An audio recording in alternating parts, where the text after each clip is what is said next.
Hello and welcome to the Growing Green Landscapes podcast with Jeremiah Jennings. While still in his early 20s, Jeremiah already runs a successful six-figure lawn maintenance company. Listen in as he and his guests share the things that have brought them success that can help you in your business. As a young entrepreneur in the green industry, Jeremiah emphasizes the tips and tricks involved in running a lawn maintenance business while discussing the principles applying to all small businesses. If you're wanting to grow, become profitable and professional, you're in the right place. And now, here's your host, Jeremiah Jennings. What's going on, everybody? Welcome into another show here on the Growing Green Landscapes podcast. This is your host, Jeremiah Jennings. Thank you all so much for tuning in to another episode today. We're thankful for everyone that's out there in the audience listening and tuning in, growing this community one relationship at a time. And as we always say, we can do solo episodes. I enjoy doing some solo episodes every now and then, but I love having guests on, and that is what we have coming out to you guys today. Whenever it is you're listening, I know this episode is going to be a benefit to you, so just stay tuned, stay along for the ride, and it's going to be a really fun one. We actually have the opportunity to have Jared Crouse from Wisconsin on here, and Jared's got a big Instagram following. I was way down in his DMs waiting on him to get back with me, and we finally got our schedules worked out and got everything on the same page. We just both crazy schedules, leaf season coming up. I know you've been dealing with employee issues and stuff, so it's just it's a crazy time. We're both very busy, and I'm just excited to have you on here tonight, man. Thanks for your time.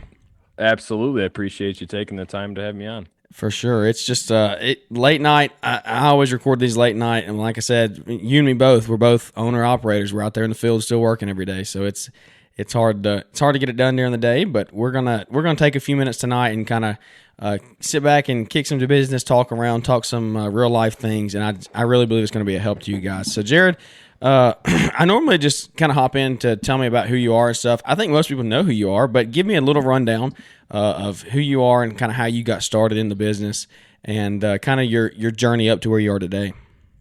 For sure. So again, my name's Jared Crouse. I am from Wisconsin, so Milwaukee area. If anybody's familiar with Chicago, we're about an hour north of that. So I started doing lawn care when I was 13, just push mowing in the neighborhood and stuff like that. I'm 21 now, to just give you the guys that perspective. Really, the reason I started kind of comes down to the enjoyment of the equipment, and as well as kind of somewhat by necessity. We had an old neighbor next door that needed somebody to cut his grass, and between me and my brother, it was our job to take care of it. Started with a push mower, saw the need for other work, and I kind of liked the idea of getting paid for, mowing this guy's lawn, and I'm like, well, I'm sure if he needs it, somebody else might need it. So that's kind of how we got started, and then from there, it's like I had my grandparents, were telling their friends and stuff. So we kind of moved a little bit out of the neighborhood that way. But where it was cool was getting all these new people to work with and having different clients that you're doing stuff for. And then it kind of, as the clientele grows, the equipment grows with it. So you go from push mower, then we went to a tractor, and then a tractor to, a zero turn. So, and for me, I was big into just any piece of equipment back then. So every little upgrade was really cool. I remember getting my first Troy-Bilt backpack blower. That was like the best day ever, right? So that's kind of like the, I guess, starting story, just starting young, sort of like everybody else. And then I guess here we are now doing a lot more stuff. Time flies, that's for sure. Yeah, it is. It's a crazy process getting to where I know, looking back, I've been in this business for 5 years, but an owner for 3 years, and looking back at how far we've come in just 3 years, it's insane how much stuff changes, and just it's insane how much time flies, like you're saying. And you look back and you think, just yesterday you were out there you were riding that tractor, push mowing, and now look at what you have today. So that's a cool story. And then a lot of people in landscaping, the lawn maintenance industry, a lot of people do start the same way. Like you're saying, you got to push around the neighborhood, you go out and do that. But not everybody ends up the same. And that's really, that's what I like getting into is where are you at today? And maybe on this show, I know we have people with all different size businesses. We have people that have multiple employees. I mean, we had James Mansky on here who has 42 employees in his company. And then we'll have guys down to like yourself. You're running solo sometimes. You have some employees sometimes. But it's all about how efficiently you run your business. It doesn't matter. Yeah, I mean, scaling, if you want to scale that's for some people. For some people, it's not. For me, in this season of my life, I don't think it is right now. And we actually had a good conversation with Luke. Do you know Luke Myers? from ML Long. Yeah. So we had a good conversation with Luke about that, and he's running a lean crew right now. I think he's got, I don't know, 3 or 4 guys working for him, but he's being very, very efficient, very profitable at it. So he's kind of like, I don't really have a dream to scale, and I'm never going to talk down to somebody who doesn't have that dream because, like I said, at this season of my life, I don't have it either. So what is your employee situation looking like? I know we're looking at we've just come through this year. So we're recording this real time. Y'all are going to hear this really soon after this recording. And so tell us about where you are when it comes to employees. I know I've seen on your Instagram, you've had a few work with you throughout the year. I've seen you a lot out there solo grinding. I'm like, man, I feel bad for you sometimes because I know how rough it is keeping guys. So tell me, what are you looking at employee wise, or what are your goals? Like, where do you want to be? And then are you getting there? Or are you struggling finding employees, or are you trying to run solo right now? Right now, I am just running solo, trying to finish out the year. I don't want to. I mean, I don't mind sharing the story or anything. I just don't want to give out any information of the employee, obviously, stuff like that. But he was worked out pretty well, and then it just got to be, needless to say, lots of excuses, not being able to show up, whatever. And it turns, I want to say it was probably about a month and a half ago, is finally just we parted ways. Yeah. And it was just me, which is fine. And I'm like, you know what? Instead of trying to find somebody to finish out like the last 2 months of the season, like I'll just get it done. We'll be fine, whatever. In years past, I've had quite a few people. I'd say actually last season I had 2 employees working with me. That worked out well, but we kind of realized like I don't need 3 people full time. It's nice to get the mowing and stuff done, but on landscape jobs, usually sometimes the third person is just kind of like standing around. Really? So it depends on the size of your company, and for some people, they're like, man, I couldn't run an operation without 5 guys, right? Yeah. Me, I've realized like I could totally do this myself. Yeah. Do I want to? Not every day. I don't see myself being 40 years old, 20 some years from now, doing exactly what I'm doing right now. I just don't see that. I am also not the type of person that I see myself growing to, 20 crews or even heck 5 crews. I don't see any of that happening. Yeah. I'm slowly, I guess you could say I started out as more of like a mowing company, right? So just lawns and heck, if they wanted some shrubs trimmed, edging, all that stuff. I've definitely kind of shifted gears within the last year and a half or 2 to doing more like landscaping and slowly diving into some hardscape stuff. Yeah, I've seen you do some little walls and stuff. Yeah, I did a small retaining wall this year. I did 2 patios, just super fun projects. But it, kind of going back to the employee thing is I kind of just plan on, like I said, finishing out this year just the way it is. Next year, I'm not for sure with what I'm going to do. Yeah. But where this kind of is going to tie in is if I keep my lawns the same way I've had them, like this year, I didn't take on any new clients. Well, I actually took on 1 new client, but the only reason that we took them on was because it was a relative of a current client and they were like 2 blocks away. It just made sense, so, but otherwise I'm kind of keeping my mowing route down to 2 or 3 days a week. And then the rest of the week is landscaping. So Thursday, Friday, Saturday, sometimes Sunday, whatever you do, what you got to do. But ideally, I've never wanted to have 4 or 5 days of mowing just because if it rains for a couple days, like you're really trying to play catch up. There's been days where I'm mowing just the 2 or 3 days a week. And if it rains 2 days, like you're still barely getting everything. Yeah, it's really screws stuff up. So I don't know. I mean, everybody's got a battle to fight when you're working, obviously, against the weather and stuff like that. So you just do what you can do. You get as much done as you can. That's the way I look at it. Have y'all had as much rain up there as we have had this year? Or have y'all been dry? It's been, I would say, very dry until the last like 3 weeks. So we had it. I had a couple properties we skipped like 2 weeks in a row. It was pretty dry. Yeah. Come June, July, I'd say a fairly normal spring. But then just last week, it was actually, the week before GIE, we had like a full week of rain and everything greened up and grew like super. And then you're supposed to be out of town the next week. Yeah, rushing to get everything done, So I think we should have our final cuts like this next week here and should be okay. But it's been raining. It's actually raining currently. It's supposed to rain tomorrow. So yeah, it's raining here as well. You never know what's going to happen. But I would say overall, it's been pretty dry this year compared to a lot of guys. I see some guys in Michigan. It's like nothing but rain every single day. Oh, it's insane. The east, from Michigan to the east and down, like down here, down south to the East Coast, it is by far what you've seen the last 2 weeks has been our year. Like it is through the summer. There's no way we went 5 days without rain, and that was a long stretch. If we went 4 or 5 days without any rain, I was like, we were kind of shocked. Like it was insane. It was definitely the wettest summer we've had. I mean, we never even came close to a drought. And normally down here in Alabama, we do by end of July into August, we're normally running into a little bit of a drought, and then we'll get a second wave of rain.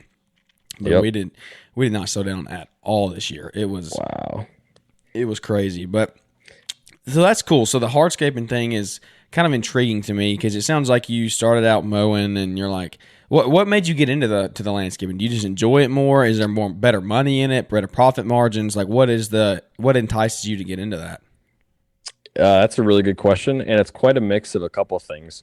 I would say more and more lately is a nice way of putting it is I'm almost getting tired of mowing.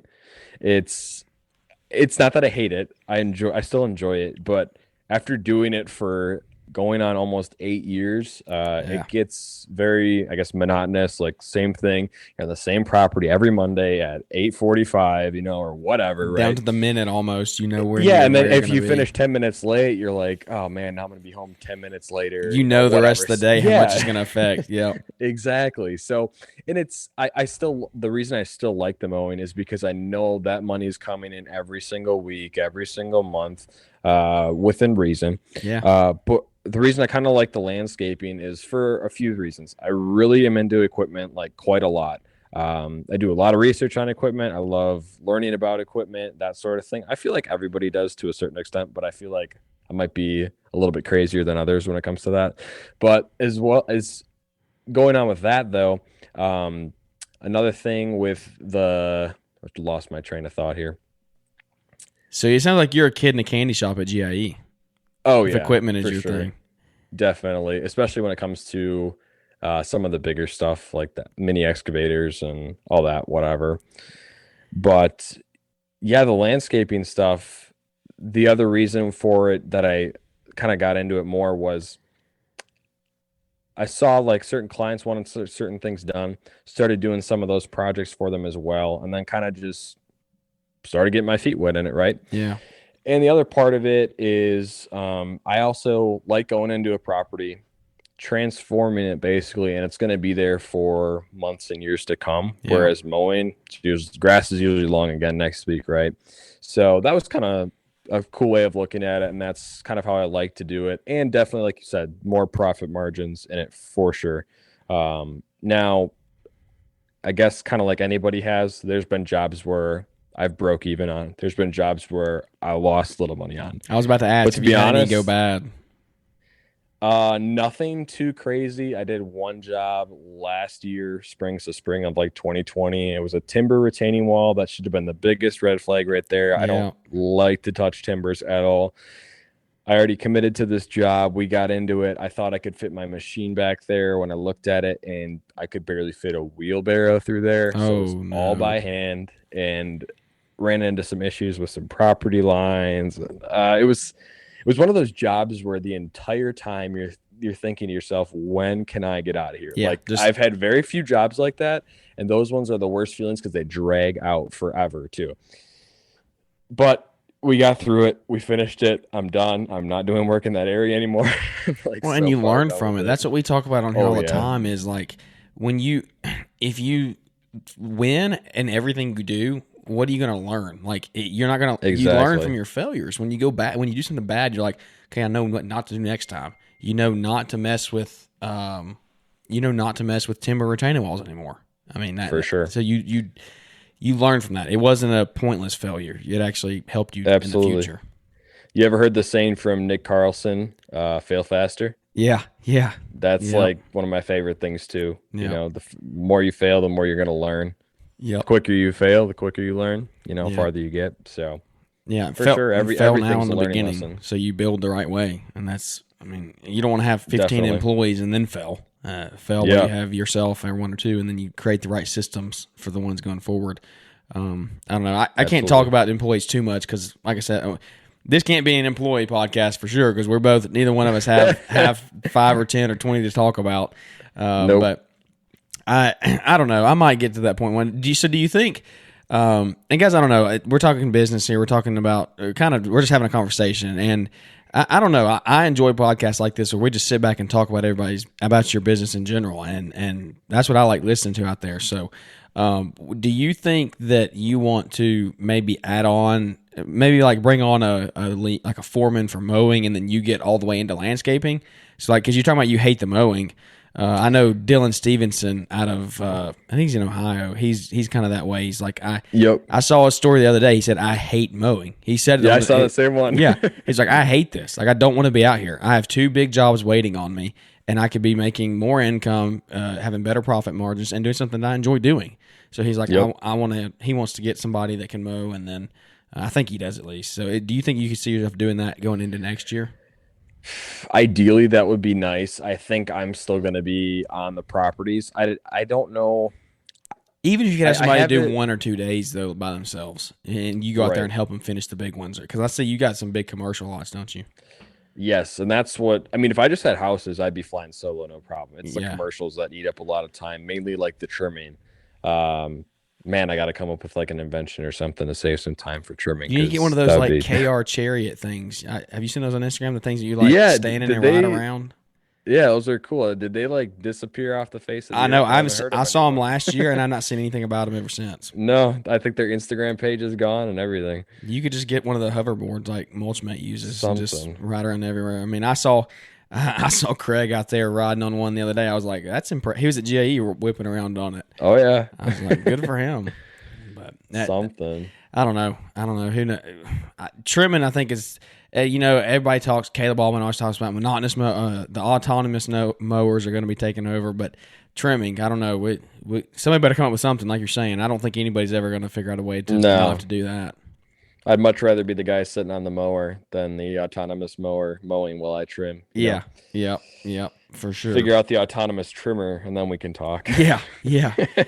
Man, if we get to that point, I don't know. I'm gonna be scared. It's over. Yeah, we got bigger things happening outside of the landscaping industry. If we're at that point, you're gonna have a robot walking around with a weed eater or something.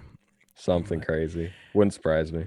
It would not at all. There's probably somebody working on it right now. Who knows? You know it. Who knows where we're going with? And I don't know. It's a scary. It's a cool time seeing technology take off. It's kind of transition here into the whole like GIE, and I know you were there and you got to come up, and the technology that even they're using, and not even the autonomous mowers, but even down to like software. The technology and software now, the stuff that you're able to do. And then even in the mowers and the equipment, the battery powered stuff is really coming up, and the remote control stuff. I saw so much remote control stuff, like an operator that it's not autonomous, like it's not just out there doing its own thing, but you're sitting here running it with a remote control. I think I saw, wasn't there a Bobcat or something that had that? Yep, that's insane. I mean, that blows my mind. They were to that point. But you have a mini skid, right? Correct. So, yep. Do you want to go full size, or do you like your mini skid? I like having the mini skid. It's been really good. It really depends on the direction you want to go with the company. This is a topic we can get into if you want. Real quick. Take it away. Going to like take it just a step back into mowing. Everybody always preaches the idea of get a small 32, 36-inch mower, right? So you can do the small properties and the big properties. Had I known what I know now when I was 14, I should have just bought a 60-inch mower and never took on anything else. Because up here, like down by you guys, I'm sure some properties you have might have gates, or I don't know if that's just a Texas thing or wherever, because you're in Alabama, right? Yeah. So do you guys run into a lot of gates at all? Oh, yeah. Everybody has fences. I know. We have a million gates. Gotcha. So up by us, like people have fences and stuff. And what I've learned from talking to a lot of people is just don't take on those yards, or make sure you can fit a big mower through it. Mm-hmm. So my go-to size is a 52 for mowing and a 60 as well. Yeah. But that kind of goes into the mini skid steer thing as well. Is a lot of the guys I talked to said get a mini. They're very just productive machines that are just, they can fit anywhere, which is good. And I'm not disappointed that I went with a mini. It's just tough when you spend for a little bit more, I could have bought a full size. The prices were up there, right? So with the work I want to get into, I know I'm going to need a full size eventually. I mean, that's a couple years down the road. So it's one of those things I question now, like, well, shoot, if I had a big machine, like, You could already be doing that. right. But at the same time, every single project I've been on, there's been like zero turf damage, like none of that. I wouldn't have to worry about any of that Yeah. stuff. Very tight areas that I could not do with a full size machine. Okay, so that's what I was going to ask. That's what I was going to ask yeah. next is, have there been jobs since you've gotten the mini skid that you wouldn't have gotten a big one into? Oh, for sure. So that's definitely, so them. the mini skid is definitely, you wish you had a big one, but the mini skid is justified. It's not like. Right. 100%. Yeah. I would say I'm not, like I said, I'm not disappointed with getting the mini skid. It is probably the perfect fit for my business right now. But growing into the future, I see the need for the big one. The biggest thing with the mini skid is the visibility. Like if you're in a machine, you have the cab, you have the engine behind you, you have the boom arms next to you, all that stuff, which is fine. People get used to that. There's backup cameras and stuff nowadays. But when you're standing on the machine, it's just like riding. You can see everything. Yeah. Just like a stand mower, you got visibility right around you and everything. You can look behind you just by turning your neck. So stuff like that.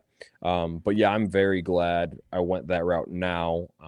But again, who knows what the future holds? Maybe there'll be a bigger machine when the time comes. But I also haven't had that many jobs. I can think of one last year where I probably should have rented a full-size machine. Yeah. I probably would have finished probably would have finished a little bit sooner, but it's like the mini skid works, so whatever works for your business, whatever is good for your market, whatever kind of jobs you take on, do your research, find what's right for you. Well, so let me ask you this, and you can answer as much as you want. But this, I don't know, this, you sound like you've done your research, obviously, on equipment and stuff. So you're the guy that's transitioning from mowing into hardscaping.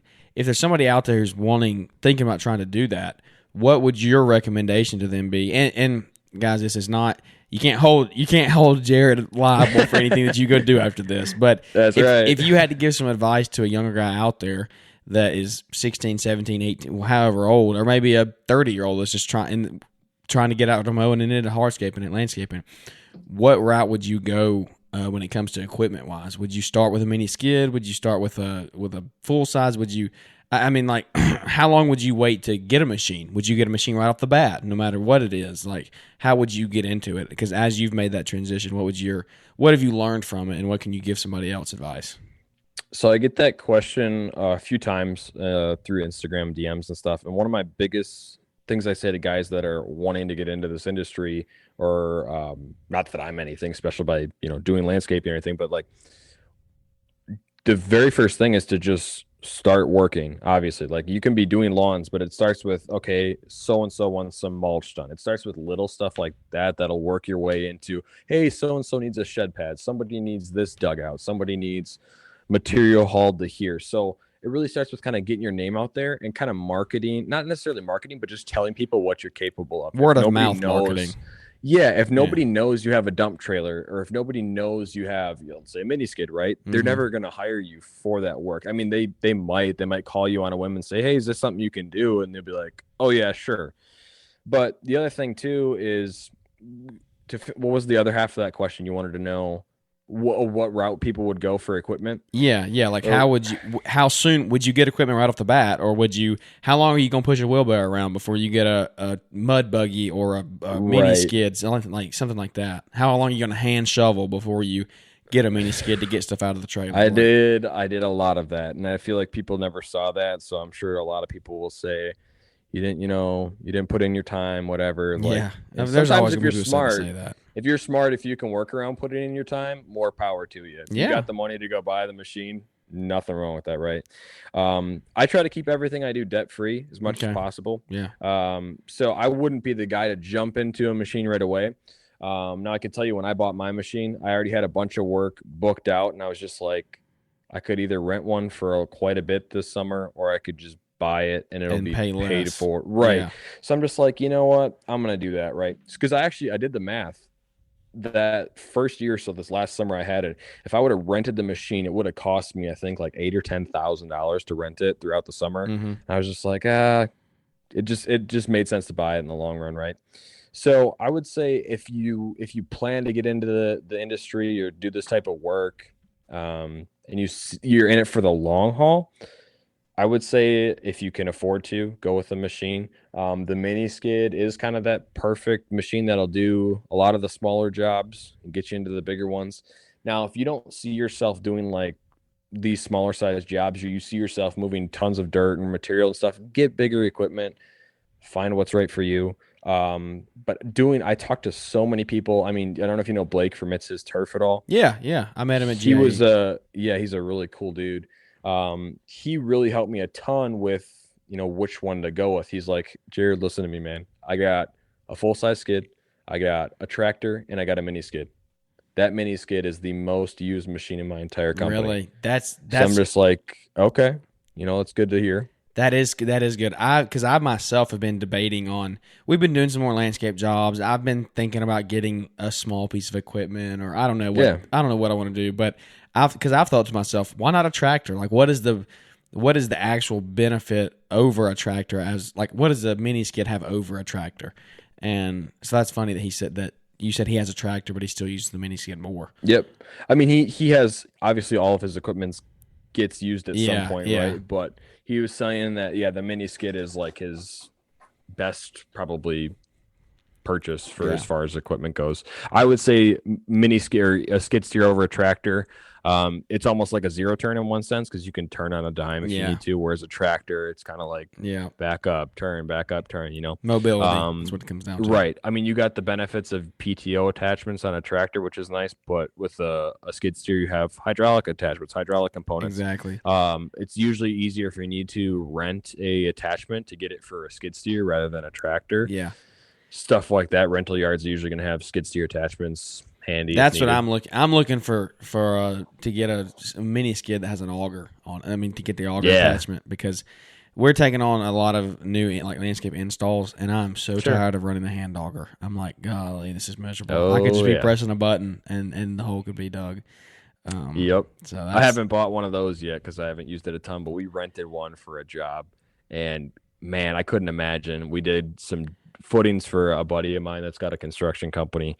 I think they were 4 feet deep. There was 6 of them. And from the time we started and cleaned up all the dirt around the holes, it was under an hour for these big holes. I mean, if you're doing 4 feet, that's insane. 4 feet in the ground, 6 of them, and we had to move the dirt like 200 feet away. It was a lot of, I mean, I don't know, it's hard to put it into perspective, but it saves a ton of time. If you were using like just a post hole digger, I don't even think you'd have one hole dug 4 feet down. So. Oh, I would never. No, I'm long done with hand dig, like shoveling and stuff. No way. I'm not doing. I'm running an auger, a hand auger. I'm not. Sure. No way I'm hand digging that. But I'm ready to get a machine and sit on the back and press a button and let the machine do the digging. So absolutely. I don't know. Do you have a dump trailer as well? Yes. That was the first step. So this is. I've actually talked to a couple guys. I've talked to James Shields about this out of Tennessee. And you know James, don't you? Oh, yeah. Yeah. I was asking him, do you ever just haul stuff? Like I've thought about getting a dump trailer for that exact purpose. Maybe because down here in the South, we stay busy pretty much year round, but we don't mow. We don't literally mow year round. So I've thought about adding another source of income by getting a dump trailer and just being like a delivery service. I'll haul mulch or whatever you need to your house, just like a nursery or something would do. Do you get a lot of that business? I don't do a ton of it. I can tell you I've had some family friends that I'll do that stuff for. And that's the exact thought I had before I bought my dump trailer. But somebody told me, they're like, hey, dude, just so you know, like if you're going to get into this kind of stuff, the only problem with the dump trailer is unlike a bigger dump truck, or anything like that, it won't necessarily dump it all in one pile. You have to pull forward a good bit. So instead of having just a small pile like a dump truck would, you're going to have probably like a 10-foot long pile rather than a 6 foot or 12, whatever. That's big. So just keep that in mind. But I'll tell you one thing, dude, the dump trailer purchase was hands down the best thing I ever did for my company. I would not be where I am without it because I just can't, it's insane. Some people go the dump insert route and there's nothing wrong with that. But I think if you're going to be in it for the long haul, it's going to make a great equipment trailer for you. To start out with. I mean, people will outgrow that and get into deck over trailers and whatever. But the dump trailer just opens so many doors for, hauling mulch. I mean, if you get material delivered now, you're on your own clock now. You can go get the mulch early in the morning if you do mulch or all that stuff. Stone, hauling debris away. That's the biggest thing. Yeah. Yes. Being able to just dump it at the dump or wherever you take it, for that's sure. Insane. Yeah. And then what's nice too is going to dump something at the landscape supply yard if they have a dump area, and then just picking up mulch, like killing two birds with one stone, stuff like that. Yeah. That just really boosts the productivity.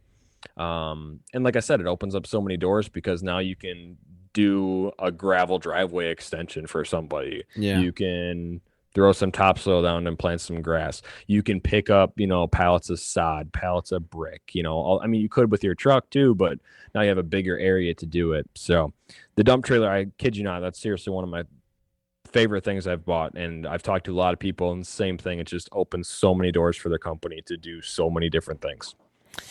So with that purchase, you've obviously got a bunch of equipment. It sounds like you got dump trailer, you got mowers. I know you just got a big enclosed trailer and stuff. Yep. That thing is sweet too. That thing's Thank awesome. you. Have you got all the racks and stuff set up in there yet? I do. Yep. I got the Green Touch trimmer racks, and I got a Green Touch blower rack. I got to get another blower rack in there, but it's pretty bare bones on the inside. My last trailer had way too much stuff on there, and I'm like, this one, I don't need all this stuff in here. This just for mowing, you know? So that's cool. So, well, we've kind of kicked it into the hardscaping transition thing that you're doing. Yeah. So I want to hit on that just a few more minutes here as we wrap this thing up. What would you say? I don't know. How have you gotten in? Have you taught yourself? Have you self-taught? Have you gotten Hardscape Academy stuff? Like, what have you done to teach yourself to get into it? Because I just know that I like talking about this with you because you're still in the process of doing it, but you have made the transition to do it. You've done some walls, you've done some patios. So it's not like you're like, hey, I'm going to do this. You say, I'm actually doing it right now. For the guy that's still at the point where he's like, I want to do this, what advice could you give him to like self-teach? So maybe some good material to look into or something like that. For sure. I have never been to like a hardscape training seminar or anything. I'm sure there's local ones around here. I've never checked into it. That would be a good place to start though for guys looking into that.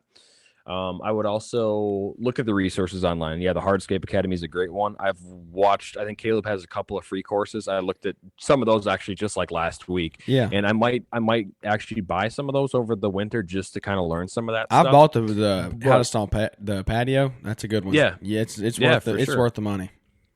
Definitely. But for you guys out there that maybe don't want to put the money into it, it's fine if you don't, but realize if you do, it's going to be a good investment, especially coming from Caleb. I've met Caleb one time, really nice guy, and he's one of those guys that knows his stuff.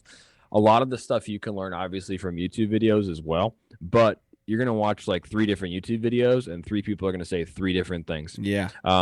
Where I really got a lot of help this year was, I don't know if you know Alex Nickens at all. I've heard the name, but I don't know him personally. Sure. He doesn't do, he still posts on social media and stuff, but I don't think quite as much as he used to. I've known him for a while and he's done a lot of landscape stuff. I made a few phone calls to him and he walked me through everything. He's like, do this, don't do that. Here's why you don't want to do that. Here's why you want to do this. Cause he lives in Illinois, like probably about 5 hours away, like southern part of Illinois. So, but we get like similar winters and stuff. So I don't have to worry about, is his advice going to, not be good necessarily for my area of the country. But so I took a lot of his advice. He's been very helpful that way. But definitely just use the online resources. If you got local guys that do hardscaping that might want to show you, I haven't had any luck with that. I reached out to a couple of guys and they're too like neck and neck, like, oh, you're going to steal work from me. Yeah, you're my competition. So, exactly. I hate that so much, but retarded. It's whatever. I kind of understand it because to an extent, but there's so much work out there. There's so much work to go around. There's plenty of work to go around. I don't know anybody right now who's begging for work. Nobody. Yes, me neither. Nobody. Exactly. Yeah. So it's not, but you had a good mentor. That's what it is. I know I've heard that in Alex is what I mean by that. It sounds like Alex has helped you out along the way and you were able to call him. And so find somebody like that you can connect with and build that relationship with. Because YouTube's good, but YouTube isn't going to bail you out when you're stuck on a job and you're like, I got to figure this out now. Like I got to have a legit answer to this exact question. Whereas you can call Alex and he can help you. I owe him a ton of credit for, especially this year. He's just helped me with so much. And I guess, everybody's not going to have that luxury, but the moral of the story is find somebody that will help you. Yeah. I can't promise that whoever is listening to this that Alex is going to help them, I'm sure he'd be more than happy to help him, through DMs and stuff. But he's got his own company too. He's going to be busy just like everybody else. Yeah. So that's where, like you say, talk to Caleb, buy the programs from the Hardscape Academy. Yeah. This isn't a plug for Hardscape Academy. I don't know, but I'm just saying. No, but it's a good product that I'm gonna promote it. I mean, it's a good product. Right. I've personally, I mean, my dad has done home maintenance and he knows how to do pretty much anything. And so we're thinking about opening up another division of the company with helping him and getting him to help us do some hardscape stuff. So I bought the course and I've watched it, and it's a really cool course. So if you're out there and you're thinking about it, I would 100% tell you to go check out the Hardscape Academy. But we're sitting at 35 minutes. I know we got a hard stop here coming up. We both have some things we have to do later on tonight. So I really appreciate your time today, Jared. And I definitely want to get a follow-up episode because we didn't get to talk, snow. We didn't get to talk about snow. That's what I want to talk about. Because I know you work with a bell, and I think we're going to have a bell on. Maybe we might get you to hop on here and let's do one with all three of us maybe in the future. But we're going to have a bell on here pretty soon. So definitely going to talk some snow with him. I know he's got a huge outfit. And let me ask you this before we wrap it up. I know you subcontract for him, right? I mean, is that what your job? So actually, no, I worked for him last winter. Oh, you actually worked for him? Just as an employee. Okay. Yep. So using his equipment and stuff like that. I used to do my own snow. Not anymore. Not for me. Ton of money in snow. I mean, a ton. I mean, you can make if more you do it the right way, though. For sure. Yeah. For sure. Abel, I would say, has it pretty much dialed in, and he does pretty well. Yeah, I'm looking forward to that episode because we don't get enough snow down here for me to talk about it. So, but I know we have people listening all over the country, so I want to get that out there, that information out there to everyone before snow season gets here and winter arrives. It's coming. The leaves are coming down. Winter will be here before you know it. I already know. But just don't wreck his new truck. I know he was talking about it, Jay. He was like, man, this thing's so nice, so new. And he was telling me he wouldn't even let anybody eat it. And on the way, they had to drink out of sippy cups. I'll see how long that lasts. Yeah, that's what I'm saying. He's like, I don't want to work in it. You're going to end up working in it, trust me. But anyway, well, man, I really appreciate your time. I have one final question that I ask all my guests. Yeah. And I'm actually excited to hear your answer. What is your why for being a business owner, for providing your own future, your income? Like what is your why in being an entrepreneur? And owning your own business? Because I don't know. I always like hearing everybody's what is your why? That's what I like hearing. For sure.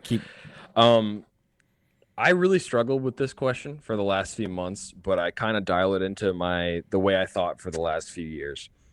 It really comes because right now I don't have like a kids or wife or anything like that. That's exactly that's not right. That's not like my why right now. I wasn't gonna say it, but that's why I want to hear your answer. Exactly. Yeah. So my reasoning right now is because, first of all, I like being my own boss, picking my own hours and doing all that stuff. Right. That's just the normal answer. I'm sure a lot of people say, but what it really comes down to is I'm not limited to what I can make. If I go work for somebody else, they say, hey, Jared, we're going to pay you $35,000 a year. Hey, we're going to pay you $60,000 a year. It doesn't matter. At the end of the year, that is all you're getting. Yep. So for me, if I want to work really hard and I want to make $100,000 this year, or if I just like, not feeling it, man, I'll make 40 this year. Not that you do that, but like you really choose your own destiny when you're in business for yourself. Your potential is limited to you. Yeah. Basically. So that's my reasoning for it. And that's kind of what keeps me going is like, hey, if I work harder, I'm going to be rewarded for it. Yeah. I love it. That your potential, what did you say? Your potential, I don't know. Why would I listen to that again? It was a good quote. Yeah. Your potential just waits on you or something like that is what you said. Yep. I don't even remember what I said. Yeah, it was good. You on a roll right there. You might have to title the episode that or something. That was good. Print that off. I'll sign it and we'll quote it and we'll be on Google and stuff. Yeah, there we go. I don't know. That's funny. That's real life stuff right there. But it was a good quote. We might literally title the episode that. So you determine your own future. That's what it boils down to. Exactly the potential that you have in your business, your future. That's I don't know. That's part of being an entrepreneur. I think that's why a lot of people do it is because you get to control your own destiny. That's essentially what it comes down to. So absolutely. Well, man, I appreciate your time. Where can everybody find you if they don't know who you are on social media? They can connect with you, maybe ask you a few questions in the future. For sure. You guys can find me on Instagram at JC's Lawntips as well as YouTube. You can look me up on Facebook, but the same stuff you see on Facebook is going to be on Instagram. Yeah. So Yeah. do whatever you want to do. But hey, man, I really appreciate you having me on the podcast and stuff. It was really fun. And hopefully a future episode, like you say, that'd be really cool. Talk some snow, talk some other stuff. For sure. For sure. This was just a good intro right here. This is a teaser. We didn't get to go as long as we want to. So I'm definitely excited to have you back on here and have a part 2.